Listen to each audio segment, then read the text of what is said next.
المصطفیٰ اما بعد۔ محترم سامعین و سامعات،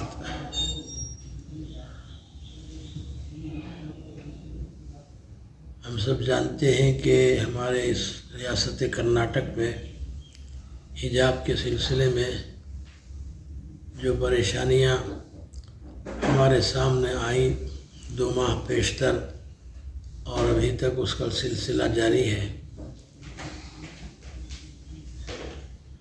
اس میں طالبات کو بہت ہی زیادہ پریشانیاں اٹھانی پڑی۔ کورٹ تک یہ مسئلہ گیا اور جج حضرات نے اپنے فیصلے کو محفوظ کر لیا۔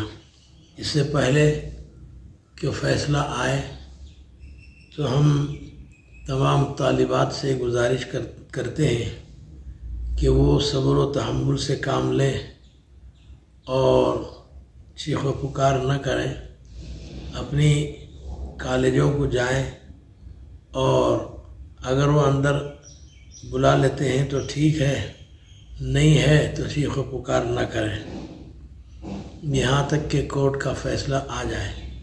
اگر کورٹ کا فیصلہ ہماری موافقت میں آتا ہے تو بہت اچھا اور ہمارے لیے بڑی خوشی کی بات ہے۔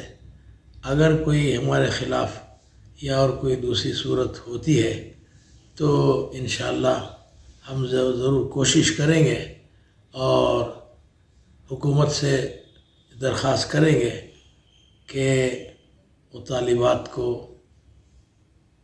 آج کل جبکہ امتحانات کے ایام ہیں، ایسی صورت میں ان کو نہ روکا جائے، بلکہ جب پہلے جیسے سلسلہ جاری تھا اب بھی اسی طریقے سے سلسلہ جاری کیا جائے۔ تو اس بنا پر میں تمام طالبات سے گزارش کرتا ہوں کہ وہ صبر و تحمل سے کام لیں، اور تمام خواتین سے بھی میں درخواست کرتا ہوں کہ وہ بھی پردہ کا اہتمام کریں، حجاب کو استعمال کریں، ضروری ہے۔ تمام عورتیں اس کا خیال رکھیں، بغیر حجاب کے باہر نہ نکلیں۔ یہ اللہ کا حکم ہے، حکم خداوندی ہے، شرعی حکم ہے، ہم سب کو اس پر پابند ہونا چاہیے۔ بس یہ گزارش ہے۔ وآخر دعوانا الحمدللہ رب العالمین۔